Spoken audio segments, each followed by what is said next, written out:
Hoş geldiniz. Hoş geldiniz.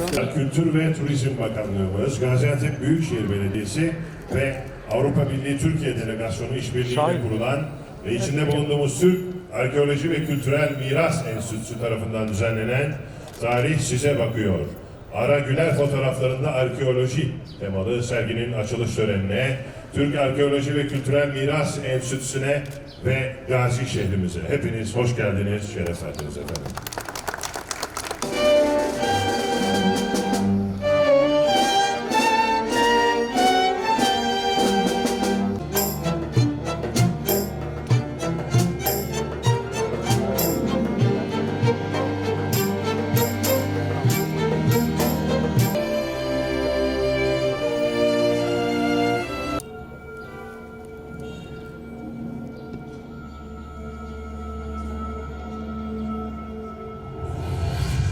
Dünyanın bir parçası ne tarihte ve kültürde ne de doğada diğer hiçbir parçasına benzemiyordu.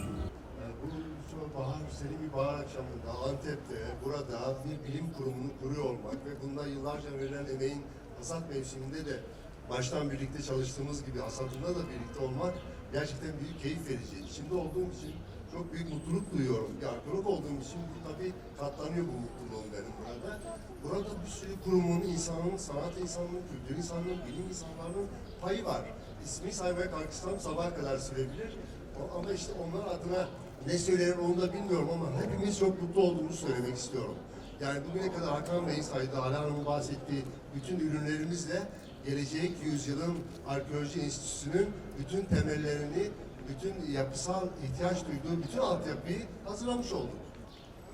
As the European Union, we're very proud to be part of the establishment of Turkey's first national archaeology and cultural heritage institute, which we support with approximately 7.5 million euros.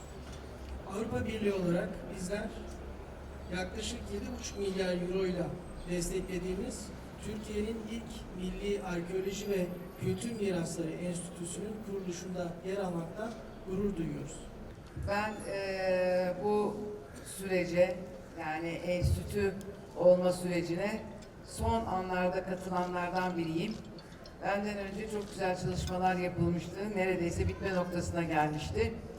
Ben dediğim gibi burada üniversitede olduğum zaman hem bir araştırma merkezi kurma yolunda hem enstitünün turizm ve tanıtım noktasında neler yapabileceğimizi ve bu konuda farklı otoritelerden bilgi almayı, görüş almayı hedeflemiştim.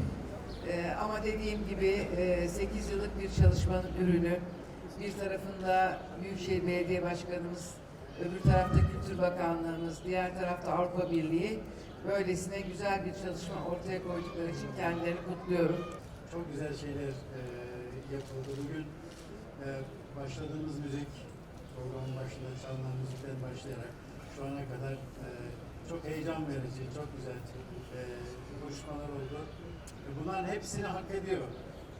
Bu güzel yapı, burada açılan ilk serginin anlamı, bir ustanın dünya çapında sorumuz bir ustanın sergisinin açılması çok şeyi fark ediyor. Çok özel bir aydayız. Ayların Sultanı'ndayız. Çok özel bir mekandayız. Biraz önce anlatıldı.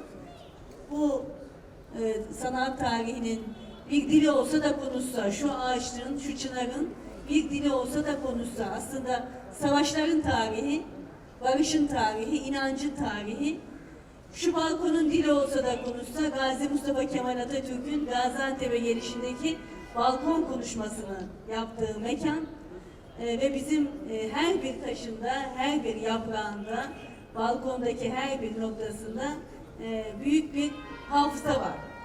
Kimlik var, tarih var, geçmiş var ve hep birlikte bugünün şahidiyiz. Bugünün şahidinde şunu görüyoruz ki tarih bir kültür, kültür bir kimlik ve kültür bir baktığınız zaman bizim hepimizin, ülkemizin hafızası. İşte bu yolculukta biz nasıl bir medeniyetten geliyoruz deyince o kadar güzel anlatılmış ki daha Osmanlı'ya, Selçuklu'ya gelene kadar o kadar uzun bir yoldan geliyor ki ondan sonra Cumhuriyet ve Cumhuriyet'ten sonraki 100. yılımız. Biz Cumhuriyet'in 100. yılında Sayın Cumhurbaşkanımızın himayesinde bu yüzden Gaziantep'tedik. Zaman değişse bile vazifemiz hep aynı. Büyük bir model çalıştık. Hem bakanlıklarımızdan büyük destek aldık. Bugün amirimiz olan Ali Şahin vekilimiz o gün Avrupa Birliği Bakan Yardımcımızdı. Kültür Bakanımızdan Avrupa Birliği'ne gittik. O kadar önemli bir çalışmayı görünce bütün büyükelçilerimiz çok büyük heyecana kapıldı ve Sayın Berger'in burada çok emeği var. Çok ciddi kaynak aldık buranın yapılmasında. Yine hiç unutmuyorum Ahmet Ümit'le ilk artık başkan olacağım netleşince Dülü'ye gittiğimizde Rıdvan Başkanım da hatırlar, dedi ki ya karbon analizi yapalım. Karbon analizi ne? Nasıl yapacağız bilmiyoruz. Anlamaya çalışıyoruz. Burası hangi yüzyılda oluştu? Buranın tarihi ne? Buranın karbon analizi nasıl yapılacak? Vallahi yaptıramadık. Mesela para meselesi de değil. Nerede yaptıracağız? Nasıl yaptıracağız? Koca Anadolu büyük bir hazine. Bunun karbon analizlerini yapacak Anadolu'nun içerisinde yer bulamadık. Şimdi hamdolsun arka bahçemizde artık laboratuvarımız var ve karbon analizi Gaziantep'te yapılacak. Bu çok büyük bir başarı. Çok büyük bir başarı. Çok büyük bir külliye var içeride. Arkometri kütüphanesi var. Bütün bilim dünyası, bütün Avrupa Birliği'nden gelen bilim insanları buraya gelip buradaki araştırmaları yerinde inceleyecek. Daha önemlisi gençlere büyük bir ilham olacak. O yüzden yapılan işin ne kadar doğru olduğunu ilerlediği zaman çok net bir şekilde görüyorsun. Bu sefer oldu diyorsun. Bir güzel işbirliğinin, bir güzel görev paylaşımının bir muhteşem esere dönüşümünü hep beraber tanıklık ediyoruz.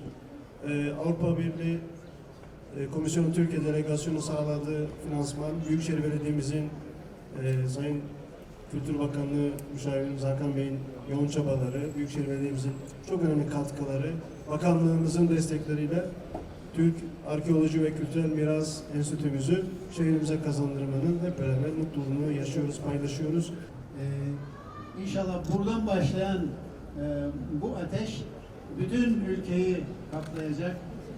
Çok ülkenin derinlerine, daha da derinlerine inerek daha kıymetli, değerli sanat eserlerini, kültürel mirası milletimize, insanlığa kazandıracak hayırlı hizmetlere vesile olmasını diliyorum. Efendim, Sayın Cumhurbaşkanımızın ifadesiyle ya Allah, Bismillah, hayırlı mübarek olsun.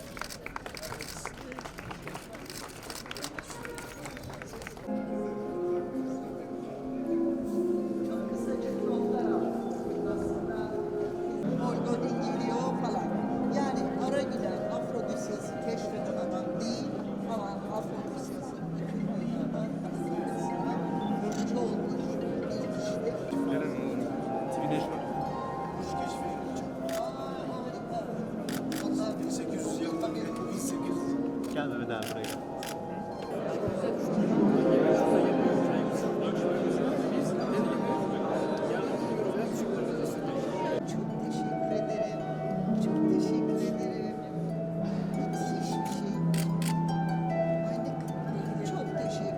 Gerçekten çok zarif, çok zarif, çok... Evet, şöyle.